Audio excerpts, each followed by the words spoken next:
Hello, आज मैं आपको लेकर चलता हूँ मेरे होम स्टूडियो में, जहाँ से मैं मेरे 50% वीडियो सीटिंग कर शूट करता हूँ। बहुत इजीली टेक्निकल वीडियोस हो या फिर नॉर्मल कोई पॉडकास्ट हो, वो सारी चीज़ें मैं अपने होम स्टूडियो से करता हूँ। साइज़ बहुत छोटा, 10 बाय 10 से भी छोटा है, पर ये बता दूँ आपको, वो स्टूडियो जो मैं आपको दिखाने वाला हूँ वो सब कुछ कर सकता है जो एक बड़े से बड़ा स्टूडियो कर सकता है। घर के अंदर स्टूडियो बनाने का एकमात्र रीज़न यही था, आप भी बनाइएगा।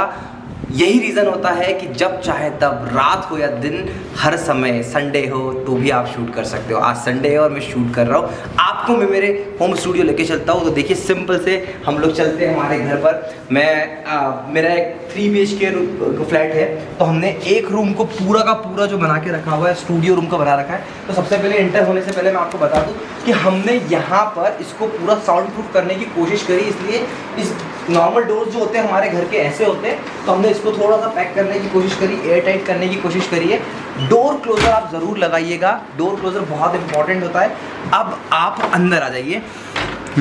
ये देखिए, तो ये है हमारा छोटा सा स्टूडियो रूम है, 10 बाय 10, थोड़ा उससे भी कम होगा। आपको मैं हर एक चीज बहुत अच्छे से और स्टेप बाय स्टेप एक्सप्लेन करूंगा। देखिए, ये रूम बिल्कुल बेसिक था, सिंपल, जैसे हर ऑर्डिनरी रूम्स होते हैं। बट अब इसमें मैंने क्या किया, तो सबसे पहले मैंने बात करते हैं बैकग्राउंड की। तो मैंने मेरे बैकग्राउंड बनाया। अब ये बैकग्राउंड देख के आपको लग रहा होगा यार किसी शॉप का बैकग्राउंड तो नहीं है, डेफिनेटली ऐसा लग सकता है, बट इस बैकग्राउंड के पीछे मैंने अपनी एक स्टोरी, इस स्टूडियो को बनाते टाइम मैंने बड़े दिल से इस स्टूडियो को बनाया। मतलब मैं अब तक 400-500 स्टूडियो बनवा चुका हूँ, बट मैंने इस स्टूडियो में भी बहुत समय दिया। देखिए, ये मेरा स्टूडियो पूरी स्टोरी जाहिर करता है। मैंने साउथ अफ्रीका में इन एनिमल्स को खरीदा, मैंने दुबई में इसे लिया, मोजाम्बिक में मैंने स्वाजीलैंड से यहाँ से लिया, मोजाम्बिक को इसको लिया। तो ये पूरी जो स्टोरी है ना, ये पूरी स्टोरी मेरी दर्शाती है। जैसे देखो, यहाँ पर मेरा फर्स्ट अवार्ड है, और ये मेरे बॉक्सिंग, जब मैं नेशनल का फर्स्ट गोल्ड मेडल जीता था तो मेरा वो गोल्ड मेडल लगा हुआ है। तो ये सारी चीज़ें मेरी स्टोरी दर्शाती है, इसलिए मैं इससे बहुत कनेक्टेड हूँ। अगर आप सब्सक्राइब कर दोगे तो शायद यहाँ पर मेरा सिल्वर बटन आ जाएगा, और आपका प्यार बना रहा तो गोल्ड भी आ जाएगा। तो देखो, इससे तात्पर्य ये है कि आपका एक कॉमन बैकग्राउंड होना चाहिए, जो मैंने यहाँ पर ये बैकग्राउंड बना के रखा हुआ है। ठीक है, इसके अलावा जो मैंने इंजीनियरिंग लगाई है वो आपको बताता हूँ। बहुत बार इस बैकग्राउंड से बोर हो जाते हैं ना, तो देखो, सबसे पहले हमारा ये बैकग्राउंड,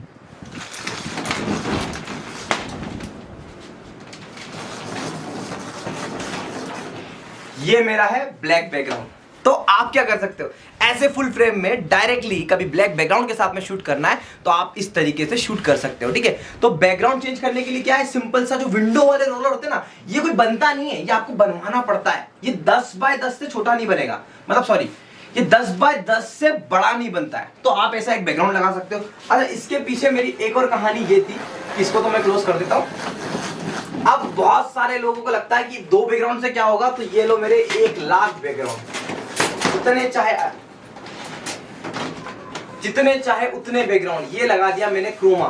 अब आप थोड़ा सा जूम करिएगा, आप देखिए मेरा ये क्रोमा तरीके के पूरे वीडियोस में इससे बना लेता हूं। तो मैं कोई जूम मीटिंग भी करता हूं तो ये लगाता हूं, पीछे बैकग्राउंड चेंज कर देता हूं। तो आप अपने स्टूडियो से कभी बोर नहीं होंगे अगर आपके पीछे ये लगाया हुआ है। सिंपल सा लॉजिक है, इसकी जुगाड़ है, ये रोलर जो हमारे विंडोज में लगते हैं वही सारी चीजें हैं। ठीक है, एक जो मैंने बड़ी प्रॉब्लम देखी है ना, वो क्या है कि विंडो, हर रूम में विंडो होती ही होती है। मैं भी कई बार सजेस्ट कर देता हूँ कि यार विंडो पूरी क्लोज करवा लो, पर वेंटिलेशन का इशू आता है ना। कई बार आप काम करने के लिए भी बैठते हो ना होम ऑफिस में, तो जब घर में स्टूडियो बनता है ना, तो उसको ऑफिस की तरह ट्रीट किया जाता है। तो मैंने इस विंडो को ना क्लोज नहीं करवाया, मैंने इस विंडो को पूरा पैक करा।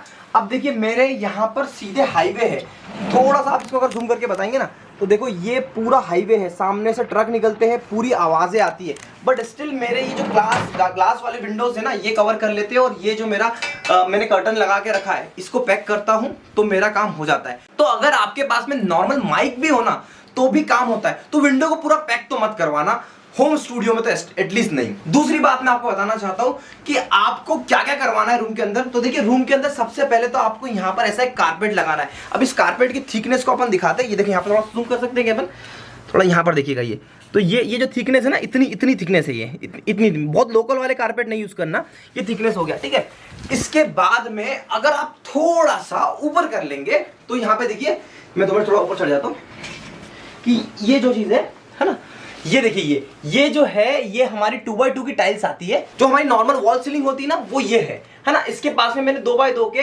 हेवल्स के पैनल्स लगा रखे हैं। कितने लगा रखे? 1 2 3 4 5। तो ये जो पैनल मैंने लगा रखे हुए हैं, ये मुझे सफिशिएंट लाइट प्रोवाइड करते हैं। चाहे मैं यहां खड़ा हूं, चाहे मैं चेयर पे यहां बैठ जाऊं, है ना। अब ये तो हो गई ऊपर की लाइट की बात। अब मैंने सामने से लाइट के लिए क्या किया है वो आपको मैं आगे बताता हूं। एक और चीज समझने की कोशिश करते हैं। एक वॉल तो मेरी ये है ना। अब इस वॉल पे मैंने क्या किया है, ये मेरी चेकलिस्ट है। जहां पे आप अपना व्हाइट बोर्ड भी लगा सकते हैं। मैंने कार्डबोर्ड वाली चेकलिस्ट लगा रखी है कि जैसे ये पिन आती है ना, ये पिन से मुझे कुछ भी अपने टास्क दिखाना होते हैं तो मैं सिंपली क्या करता हूं, यहां से अपनी क्लिप उठाई मैंने और सिंपली इसको ऐसे पिन कर दिया। तो देखिए क्या होता है कि जब भी आप काम करो तो आप नोट जरूर करो। तो ये मेरे स्क्रिप्ट का पूरा बोर्ड बना रखा है मैंने। बहुत छोटा रूम था पर मैंने सारी वो चीजें करने की कोशिश करी जो एक क्रिएटर को, एक टीचर के लिए इंपॉर्टेंट होती है। ठीक है, तो ये हो गया हमारा इस साइड का पूरा वॉल। अब थोड़ा सा पीछे ये है हमारी मेन फ्रंट वॉल, जहां पर मैंने लगा रखी है 2 LCD। 2 LCD कभी भी आप लगाओ, बहुत जरूरी है। मैंने क्या किया, ये जो मेरी LCD है 25-30 हजार रुपए की LCD है ना। इसमें अच्छे से वीडियोस भी चलते आएंगे, स्किप ऐड करता हूं, देखो मैं दिखाता हूं। तो ये जो मेरी LCD है, ये मेरी 25,000 रुपए की LCD है। और ये तो मेरी नॉर्मल टीवी है ना, जो 7-8 हजार की है। तो डुअल में काम करने के बहुत सारे फायदे, बहुत सारे फायदे कि इस साइड पे आप कुछ कर लो। फिर दूसरा मेरा ये पेन टैब है ना। तो ये मेरा डिस्प्ले टैब है पूरा। तो मैं ये डिस्प्ले टैब की मदद से जो भी मुझे कभी मीटिंग के दौरान या फिर टीचिंग के दौरान लिखना पड़ता है, तो मैं इसको ऐसा पूरा प्रॉपरली इससे लिखता हूँ। ठीक है, इसके अलावा यहाँ पर मेरा कीबोर्ड, माउस, माइक लगाया है। और मैंने यहाँ पे 2 वेबकैम लगा रखे, क्योंकि ये जो मेरा वेबकैम है बेंचमार्क का वेबकैम है और बहुत अच्छा वर्क करता है। और ये लॉजिटेक ब्रियो है। तो मैं ब्रियो से सेटिस्फाइड नहीं था, पर फिर भी मुझे 2 एंगल से कभी वीडियो बनाना होता है तो एक एंगल में शायद मैं ब्रियो लगा देता हूँ और सामने ये लगा देता हूँ। अब फ्रंट की जो लाइट है मेरी, तो मेरी फ्रंट की लाइट एक तो ये हो गई। तो देखिए ये एक लाइट मुझे फ्रंट से मिलती है जब मैं चेयर पे बैठा होता हूँ।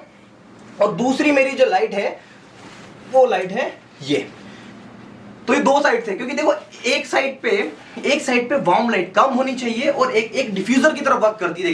तो एक साइड कम लाइट और दूसरी ज्यादा लाइट, तो अच्छे से आपके फेस के फीचर्स दिखते हैं। तो ये करता हूं मैं। तो जब भी मैं फ्रंट बैठता हूं, जैसे मैं यहाँ पे बैठ के अगर बता रहा हूं, तो मैं सामने से 2 लाइट चालू कर लेता हूं नॉर्मली। तो मेरे वीडियो की क्वालिटी और भी अच्छी इनहांस होके आती है। ठीक है, तो माइक हो गया, लाइट हो गई। क्या देखो समय लिया है तो बहुत कॉस्टली मैंने सेटअप तो कॉस्टली है, नो डाउट कॉस्टली है। बट आपके पास बजट है तो आप भी कुछ ऐसा बनाइएगा, क्योंकि मैं यहां से जो प्रोडक्टिविटी जनरेट करता हूं, संडे के दिन एक स्क्रिप्ट भी लिख दी तो मेरा वो हर दिन इस स्टूडियो की कॉस्ट में रिफ्लेक्ट करता हूं। आप देखो थोड़ा सा आप जाएंगे तो मेरे डेकोरेट करते हुए अगेन यहां पर भी वही सारी चीजें हैं जो मेरी लाइफ को कोरिलेट करती है। रामेश्वरम से हम ये लेके आए थे। ये हमारा था गोवा का पहला ट्रिप जो था मेरा, गोवा के ट्रिप से ही आया। इस गुल्लक में मैं अपने इक्विपमेंट के लिए, मैं बस ये 7वीं गुल्लक है मेरी, इस गुल्लक के हिसाब से मैं गुल्लक बना के रखता हूँ, सामने रखता हूँ। इन गुल्लक से मैं पैसे सेव करता हूँ और उससे अपने स्टूडियो, अपनी एक्स्ट्रा करिकुलम एक्टिविटीज के लिए पैसे स्पेंड करता हूँ। तो ऐसा गुल्लक बनाना भी आपका एक मोटिवेशन हो सकता है। अब इसके अलावा हम चले तो यहाँ पर मैंने अभी CPU देखो, मैंने एक अच्छा CPU ले रखा है, RGB लाइट वाला CPU ले रखा है और बढ़िया ऐसे एकदम कूलर टाइप का CPU है, बढ़िया शानदार सा CPU है। तो ये भी मेरा सेटअप बहुत ही ज्यादा हाई क्वालिटी का है सिस्टम। सॉरी, सेटअप तो मेरा ठीक ही है। अब हम क्या बता दूं यार, और क्या बताऊं, कुछ लग रहा है रोहित छूटा हुआ? साउंड बता सकते हैं? साउंड, हाँ, करेक्ट। देखो एज अ क्रिएटर ना, आप जब एडिटिंग करते हो तो आपको सही साउंड सिस्टम की जरूरत होती है। हम लोग उसको स्किप भी कर देते। तो मैंने क्या किया हुआ है, देखो यहाँ पे मैंने लगाया हुआ है अपना एम्पलीफायर लगाया हुआ है ना, मिक्सर और एम्पलीफायर बोल सकते हो उसको आप। और यहाँ पे मैंने मेरे वर्क के 2 स्पीकर्स लगाए हुए हैं। तो ये स्पीकर्स जब भी मैं कुछ भी गाने सुनता हूँ या फिर मैं बोलूँ एडिटिंग करता हूँ, तो सारी चीज़ों के टाइम पे मेरे ये साथी होते हैं जो मुझे सुना देते हैं। क्योंकि देखो इससे तो नॉर्मली आवाज़ आती है, तो एक्स्ट्रा जो आपकी नॉइस होती है वो अच्छी क्वालिटी में सुनाई दे, इसलिए ये, हालांकि हेडफोन भी यूज़ कर सकते हो। इसके अलावा तो ये सारे बॉक्सेस हैं, लेंसेज है, कुछ मुझे स्पॉन्सरशिप के थ्रू मिल जाते हैं। तो यही सारी चीज़ें हैं। एक और इंपॉर्टेंट चीज मैंने लगा रखा है साइलेंट AC। ये एक AC लगा रखा है, बट AC से काम नहीं चलता। तो मैं इसके साथ साथ हर बार AC नहीं लगा सकता, अननेसेसरी बहुत बिल आता है। मेरी मम्मी हमेशा गुस्सा करती है कि यार इतना बिल नहीं आना चाहिए, तू पूरे टाइम AC चलाता है। तो मैंने क्या करा, एक फैन भी लगा के रखा है। और ये फैन लगा के रखा है, ये मेरी शादी होने के बाद में शाकाश का टैग, क्योंकि मेरी वाइफ का नाम है साक्षी, मेरा नाम है आकाश, तो हमने ये टैग लगा लिया। तो देखो बहुत ज़्यादा कुछ तो है नहीं।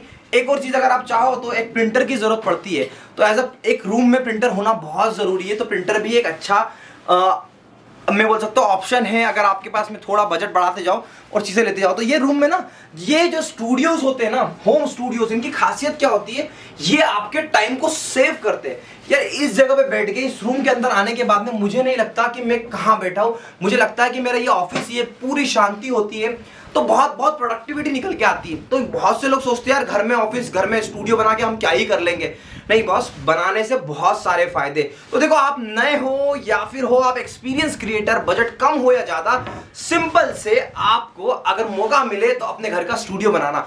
अच्छा, मैं आपकी हेल्प पूरी कर सकता हूँ। कोई भी कमेंट करके अगर आप मुझसे पूछोगे ना कि आपको क्या हेल्प चाहिए मेरे स्टूडियो से रिलेटेड, यार मैं आपको पूरी हेल्प करूंगा। अब तक मेरे एजुस्कॉट के चैनल पे मैं हेल्प करते आया हूँ। मेरा प्रॉमिस है कि अगर आप भी कुछ ऐसा प्लान कर रहे हो तो डेफिनेटली मैं आपके साथ हूँ। एक और चीज मैंने पीछे लगाया हुआ है, ये देखो आप, ये मैंने साउंड को रिफ्लेक्ट और साउंड को एब्जॉर्ब करने के लिए शीट्स लगा रखी है। ये शीट्स के लिए मैंने डेडिकेटेड वीडियो भी बनाया हुआ है, तो आपको डिस्क्रिप्शन में सारी चीजें मिल जाएगी।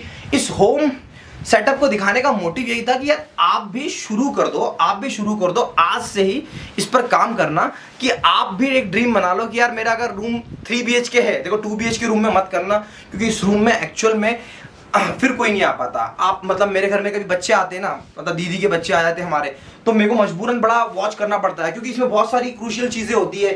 जैसे मैं अगर बात करूं मेरे सेटअप की, वायरिंग की। अच्छा, एक और चीज, वायरिंग से मेरे को एक और चीज याद आया, आप पूरे मेरे सेटअप में देखना कहीं वायरिंग ऐसी बिखरी हुई नजर नहीं आती है ना। आप ये एक चीज देखोगे ना, आपको कभी वायरिंग ऐसी बिखरी हुई नजर नहीं आएगी। इसका एकमात्र रीजन है क्योंकि इसको मैंने मेरे हिसाब से डिजाइन किया है। तो देखो सारी जो वायरिंग है ना, ये वायरिंग देखो आप, ये देख रहे हो, ये पूरी वायरिंग का सेटअप मैंने एक ही जगह पे बना के रखा हुआ है, और मैं इसको ऐसे इजीली पूरा लगा लेता हूँ ऐसे करके। ये पूरा ऐसे करके ना, ये पूरा ऐसा पैक हो जाता है, ये पूरा ऐसे कैसे पैक हो जाता है। ये पीछे जला दी वायर और ये पूरा का पूरा पैक हो जाता है ऐसे बॉक्स की तरह। देखिए ये चीज आपको कहीं मार्केट में नहीं मिलती, ये आपको खुद से दिमाग लगाना है। आकाश सावकारे या फिर कोई भी इंजीनियर आपके स्टूडियो को जब तक अच्छे से डिजाइन नहीं कर सकता, जब तक आप अपनी रिक्वायरमेंट ना समझे। मैंने रिंग लाइट के लिए एक पट्टा लगाया लाइटिंग को कसने के लिए, मैंने इसके लिए पूरा एक दीवार में पूरा कसवाया। तो वो सारी चीजें ना आपको दिमाग में सोचते चलना है। आपको एक चीज ध्यान रखना, आपका बजट के साथ में आपके इक्विपमेंट। शुरुआत कहां से होती है, तो शुरुआत आपके बेसिक इक्विपमेंट से होती है। ये सारी चीजें एक दिन में नहीं आई। जिस दिन ये वॉल बनी थी उस दिन मेरे पास में कुछ यही चीजें थी। उसके बाद धीरे धीरे मैंने थॉट लाया जो मुझे अच्छे लगे, फिर ये मूर्ति आई, ये सब चीजें होती है। फिर आज की डेट में, पहले तो ये भी बोर्ड नहीं लगा था। क्रोमा से मैंने मेरा काम पूरा जस्टिफाई कर लिया है, मतलब मैं हजारों बैकग्राउंड बदल सकता हूँ क्रोमा की मदद से। तो यार ये सब चीजें ना टाइम के साथ में आती है। तो बहुत ज्यादा भी आप ऐसे मत सोचो कि यार बनाना है तो ऐसे ही बनाना है। इसमें खर्चा लगता है। इसमें कितना खर्चा लगता है तो मैं आपको बता दूं, अप्रॉक्स आप मिनिमम मान के चलो कि अच्छे इक्विपमेंट के साथ में अगर हम जाएं तो खर्चा मैं आपको बताता हूं कि एक अच्छे क्वालिटी का सिस्टम जिसमें आप एडिटिंग कर लो, सब कुछ कर लो, उसका खर्चा आप मान लो 1 लाख रुपए मिनिमम आता है। फिर एलसीडी और ये सब चीजें बना लो तो ये एलसीडी और इसका खर्चा आप मान के चलो कि 30-35 हज़ार रुपये ये खर्चा हो जाएगा। फिर लाइटिंग का खर्चा है, अंदर इसका खर्चा है, कहीं कुछ कंस्ट्रक्शन करना है, तो ये ले देगी पूरी अप्रोक्सीमेशन से पूरी ब्यूटीफाई करने की, स्टूडियो को ब्यूटीफाई करने की जो कॉस्टिंग आती है वो आप मान के चलो मिनिमम 5 लाख रुपए तक तो आएगी, इससे कम में नहीं। 5 लाख तो मैंने बहुत एकदम टूटा फूटा बता दिया, मगर यहाँ पे आज की डेट में बता दूं कि मैंने जो इक्विपमेंट्स लगाए हुए सारे, वो सारी चीज़ों की जो कॉस्टिंग है वो 7-8 लाख तक भी जाती है। पर मैंने अननेसेसरली बहुत सारी चीज़ें खर्च करके रखी है। मेरे को लगता नहीं कि आप वो खर्च करो, शुरुआत करो स्टेप बाय स्टेप। ये एक दिन में नहीं था। इस स्टूडियो को बने कम से कम 2 साल, कितना साल है इस स्टूडियो को बने, कम से कम 1.5 साल हो चुके हैं। 1.5 साल से ज़्यादा ही, मतलब 2 मान लो, 2 साल हो चुके हैं। मैं आज इसलिए बना रहा हूँ क्योंकि आज लगा कि यार नहीं, अब कुछ दिखाया जाए कि मैंने बैकग्राउंड में कैसे लाइटिंग लगाई हुई है, ये लाइटिंग लगा के रखी हुई है, और टेबल पे भी मेरी लाइटिंग है। यहाँ पे पूरी RGB लाइट है, पूरी लाइटिंग जलती है टेबल की, ये पूरी लाइटिंग देख रहे हो ना, पूरी जलती है। अब एक और चीज़ हम जो कॉमन करते हैं ना, थोड़ा झूना पड़ेगा भाई, ये फुटरेस्ट बना के रखा हुआ है मैंने, देखो ये फुटरेस्ट बना के रखा हुआ है कि पैर दर्द ना हो। दूसरा एक और चीज़ मैं आपको बताऊँ कि मैंने यहाँ पर इसको थोड़ा सा खर्च करते हैं, ये मैंने बना रखा है USB हब। क्योंकि इतनी सारी यूएसबी हो जाती है। तो ये देखो यूएसबी का हब बना के रखा हुआ है। अब ये कॉन्सेप्ट भी मैंने बनाने वाले को दिया था, ये किसी टेबल में आता नहीं है। अब ये कॉन्सेप्ट मैंने कहाँ पे देखा था, तो यूजुअली फॉरेन में जो कॉन्फ्रेंस रूम थे वहां पर ऐसा एक बॉक्स खुलता था और बॉक्स के अंदर सारी HDMI केबल और ये सब लगती थी। तो मेरे को वो कॉन्सेप्ट बड़ा अच्छा लगा था। तो मैंने सोचा कि यार ये मेरे टेबल में तो पॉसिबल है नहीं, तो मैंने खुद से जुगाड़ बनाया और यहाँ गड्ढा करवा के काम करवा लिया। तो यार ये सारी चीजें हैं। स्टूडियो जो बनता है वो आपके अंदर से फीलिंग से बनता है कि आप क्या बेस्ट दो। कोई भी ऐसा इंजीनियर, कोई भी ऐसा स्टूडियो नहीं बन के आता कि ये लगा लो हो गया बन गया। नहीं, आपको लाइटिंग से प्ले करना पड़ेगा, धीरे धीरे बहुत जुगाड़ लगानी पड़ेगी। मेरे पास में जब भी, जैसे मैं बात करूं कि अमरीश भैया का मेरे पास कॉल आया था एक बार, महात्मा जी टेक्निकल वाले जो है, तो उन्होंने भी मुझसे कुछ इनपुट लिया, पर मेरे इनपुट को 10% ही 10-15% एक्सेप्ट किया होगा। उसके बाद उन्होंने खुद नहीं मेहनत करी। तो सभी लोग ऐसे होते हैं, सभी लोगों को मैं आपको बोल रहा हूँ कि आपका चॉइस क्या है। अब ये वॉल मैं किसी को बोलूँ कि यार अपने एक्सपीरियंस की वॉल बना लो किसी को, तो यार वो कैसे पॉसिबल है? सबके लाइफ में अलग अलग, सबकी अलग अलग चॉइस है। किसी को बुक का स्लॉट बनाना है, कभी क्या बनाना है। तो यार एक पेन पेपर पे अपनी बेसिक रिक्वायरमेंट को समझो, किस टाइप का स्टूडियो आप चाह रहे हैं ये समझो, डेफिनेटली आप बहुत अच्छा करोगे। तो दोस्तों, अगर आप ये करना चाहते हो तो आप मुझसे कनेक्ट कर सकते हो, मैं आपकी पूरी हेल्प करूंगा। मगर मेरा एक ही रिक्वेस्ट है कि जब भी घर बनाओ, अगर आप एक यूट्यूबर हो तो आपके घर में, आपके फ्लैट में एक स्टूडियो सेटअप ज़रूर रखना, क्योंकि ये बहुत फिजिबिलिटी नहीं आती। क्रिएटिव आइडियाज़ एक रूम में इस चेयर पे बैठ के बहुत सारे आते हैं। मुझे हमेशा बहुत फ़ायदा मिला है। रात को मेरी नींद खुले तो मैं यहाँ आके बैठता हूँ और एक स्क्रिप्ट लिख जाता हूँ। मुझे लगता है कि मेरी नींद खुलना भी सफल रही। तो आपको इससे थोड़ी भी वैल्यू मिलती है तो प्लीज़ मेरे चैनल को सब्सक्राइब करिएगा, इस वीडियो को ज़्यादा से ज़्यादा शेयर करिएगा और कमेंट करके बताइएगा कि ये वीडियो आपको कैसा लगा। Thank you so much for watching.